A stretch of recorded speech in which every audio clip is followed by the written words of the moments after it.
Dear students, good morning. अब मैं आपको प्रेजेंट कॉन्टिन्यूअस टेंस के यूजेस बताऊंगा। वन बाय वन उन यूजेस को अच्छे से अंडरस्टैंड करिए और कोशिश करिए ग्रैब करने की। प्रेजेंट कॉन्टिन्यूअस पार्ट फर्स्ट, इसके और भी नियम है जो सेकंड पार्ट में समझाऊंगा। पहले आप फर्स्ट पार्ट के नियम समझिए। पहला जो नियम है वो है actions going on eight the time of speaking. जो प्रेजेंट कॉन्टिन्यूअस टेंस है हम उसका प्रयोग उस टाइम पर करते हैं, उस समय पर करते हैं जिस समय पर कोई भी एक्शन गोइंग ऑन है, कोई भी कार्य हो रहा है, बोलते समय घटित हो रहा है। जो कार्य बोलते समय घटित हो रहा है उसके लिए प्रेजेंट कॉन्टिन्यूअस टेंस का प्रयोग किया जाता है। अब एग्जांपल देखिए, I am reading the Hindu. मेरे से किसी ने पूछा व्हाट आर यू डूइंग, मैंने जवाब दिया I am reading the Hindu. It means जब मैं हिंदू को पढ़ रहा हूं, जो न्यूज़पेपर है, उसी टाइम पर मैं बोल भी रहा हूं। I am reading the Hindu, मैं रीड कर रहा हूं, सॉरी बोल नहीं रहा हूं। मैं जिस टाइम पर रीड कर रहा हूं, जिस टाइम पर मैं हिंदू को रीड कर रहा हूं, जो कार्य हो रहा है, मेरे द्वारा कार्य हो रहा है कि हिंदू पेपर को रीड करना, उसी टाइम पर मैं उसको रीड भी कर रहा हूं। दोनों काम एक साथ हो रहे हैं। तो मैंने ऊपर लिखा है actions going on eight the time of speaking. वो कार्य है जो बोलते समय घटित हो रहा हो। मैंने जवाब दिया I am reading the Hindu, उस टाइम पर मैं हिंदू को ही रीड कर रहा हूं। Is that clear? दूसरा सेंटेंस देखिए, to show the action which is not going at the time of speaking. उस कार्य को दर्शाने के लिए जो घटित तो हो रहा है लेकिन बोलते समय घटित नहीं हो रहा है। To show the action which is not going at the time of speaking. जब हम स्पीक कर रहे हैं उस टाइम पर वो कार्य घटित नहीं हो रहा है लेकिन वो प्रेजेंट में कार्य रोजाना चल रहा है। अब देखिए, these days I am preparing for a competitive exam. These days, इन दिनों, I am preparing, मैं प्रिपेयरिंग कर रहा हूं, मैं तैयारी कर रहा हूं किसकी? फॉर ए कॉम्पिटिटिव एग्जाम, एक कॉम्पिटिटिव एग्जाम की।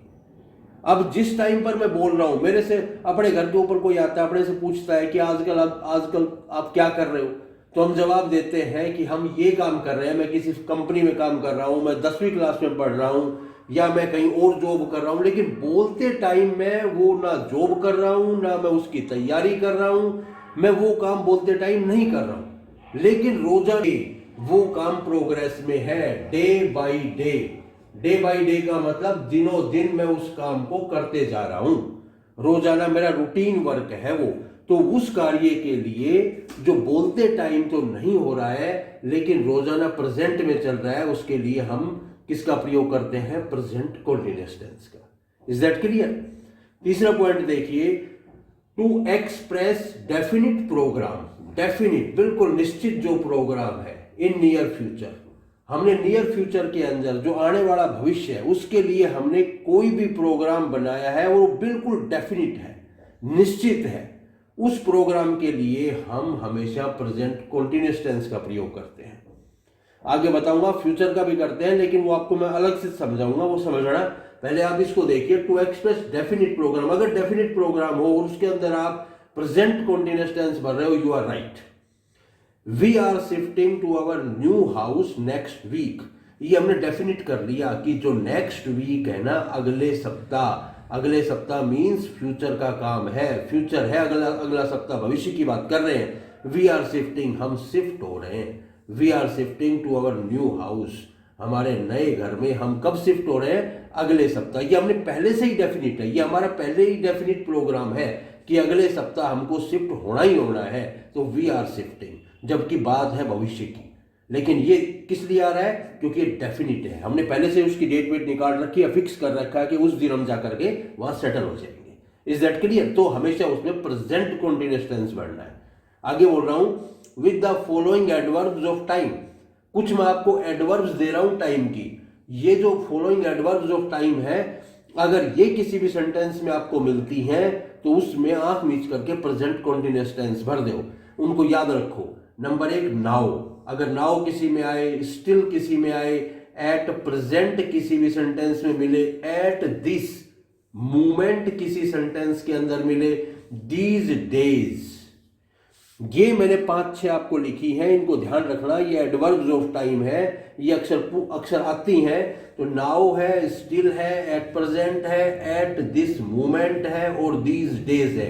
ये एडवर्ब्स ऑफ टाइम अगर आपको किसी सेंटेंस में मिलती हैं, आंख मीच करके आप प्रेजेंट कॉन्टिन्यूअस टेंस फिलअप कर दें। एग्जाम्पल के तौर पे देखिए, he is still working hard. यहां पर स्टिल आ गया, ही इज स्टिल वर्किंग, इसलिए इज और वर्क प्लस आईएनजी, वर्क की फर्स्ट फॉर्म के साथ I N G. He is still working hard on the topic of pollution. वो अभी भी सख्त मेहनत कर रहा है, किस टॉपिक के ऊपर? पोल्यूशन के टॉपिक के ऊपर। तो यहां पर स्टिल आ गया, इसलिए आपने इज प्लस वर्ब की फर्स्ट फॉर्म फिलअप कर दिया, प्रेजेंट कॉन्टिन्यूअस फिलअप कर दिया। मेरे ख्याल से आपके सारी चीजें क्लियर हो गई होंगी। नेक्स्ट वीडियो का इंतजार करें, उसके अंदर इसके और जो बच गए रिमेनिंग पार्ट्स है, जो बहुत मोस्ट इंपॉर्टेंट पार्ट है, जिनमें मैं आपको वर्ब बताऊंगा, कौन सी वर्ब है जो कॉन्टिन्यूअस में इस्तेमाल होती है, कौन सी वर्ब है जो प्रेजेंट में इस्तेमाल होती है, उसको देखने के लिए इंतजार करें। मैं आपको सेकंड पार्ट दूंगा। इसको आप लाइक करें, शेयर करें। थैंक्स।